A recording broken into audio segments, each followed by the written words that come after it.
ASMF really only started in, oh God, the year. It was, I think it was about 2001.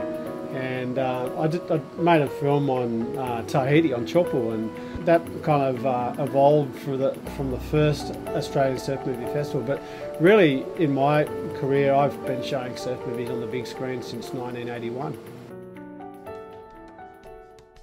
Well, I kind of feel that Bells was really a really good sign for me, because it was like I'd never seen waves as big as that, and I'd never been to Bells ever. And I still, to this day, you know, I go to Bells every year, still haven't seen a swell as anywhere near as big and as perfect as Bells in '81.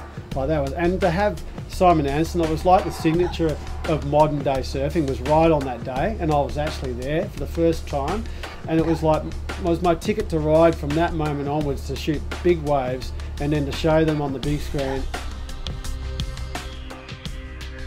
Jaws had just become one of the great big wave surf spots, and with the tow ski being able to get surfers into these waves, it really made Jaws open to another level of big wave surfing. I mean, really, when you're looking at 30-foot waves plus, you can't paddle into those waves. I mean, they're teeting around the edge. So I went to Jaws, I made Biggest Wednesday. It was a huge success. I think I sold probably about 150,000 copies in Australia alone.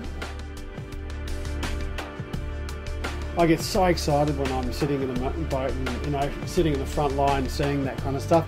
You know, when you see something out the back, you can't see it properly, but you know there's something out there that's going to be bigger than anything you've had that day. Everyone gets so excited, you know, and it's like, here these guys are risking their lives, you know, for us cameras to make sure we document it, and we're screaming and carrying on like kids, you know, in a lolly shop, and yet these guys are like literally throwing themselves over 25-foot ledges, you know, life-threatening stuff, and we're thinking, that's crazy, but it's funny, you know, and we're screaming and carrying on, and we're not really too worried about the consequences until we see something that can happen, and we start to change the mind, because they don't come up in a hurry, these guys, you know. 2011, you know, like having been documenting big waves, you know, as I said, since '81 to now, it's a long time, and it just seems to be every year the swell and the surf and the locations put up a bigger swell to document. I mean, I think that Shipsterns was pretty much the biggest I've ever seen it in 2011, you know, like, I thought it was almost too big, and I don't know if it was the tide or what, but it was like just crazy big.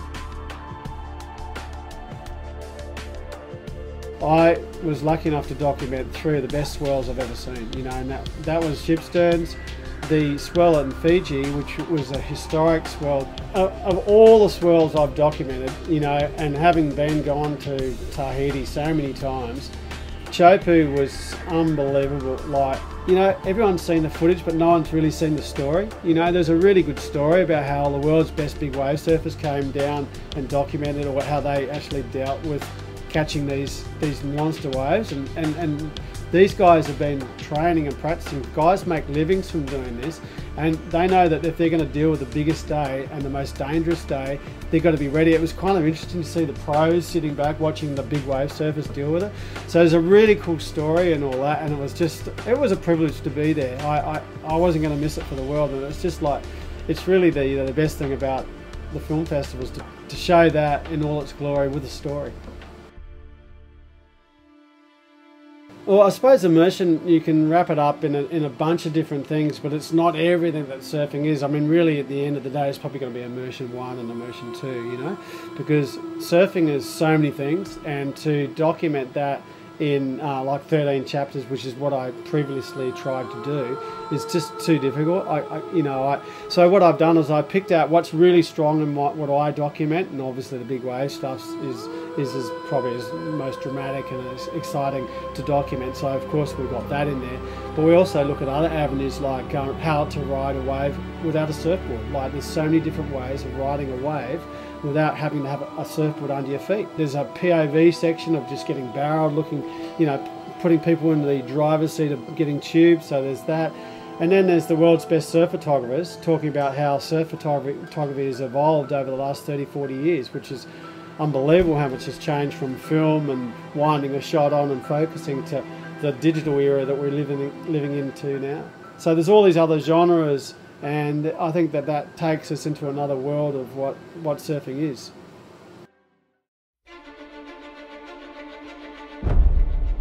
It's the one thing in life that I do everything else around. It dictates my entire existence. It's become a real part of my whole being at this incarnation of my life.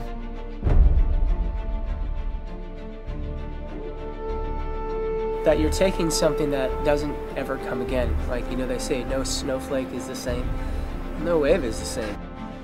The actual feeling of riding a wave is something that you can't copy.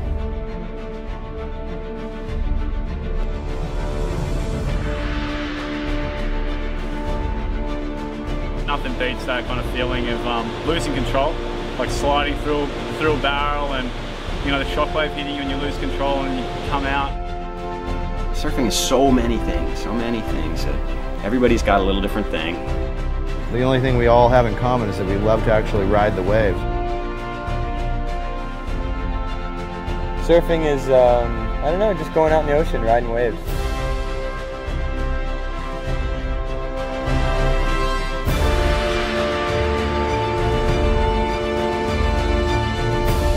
People that were sitting in the channel were literally screaming, not because they were excited, but because they were so scared for the guy's life that was actually riding the wave.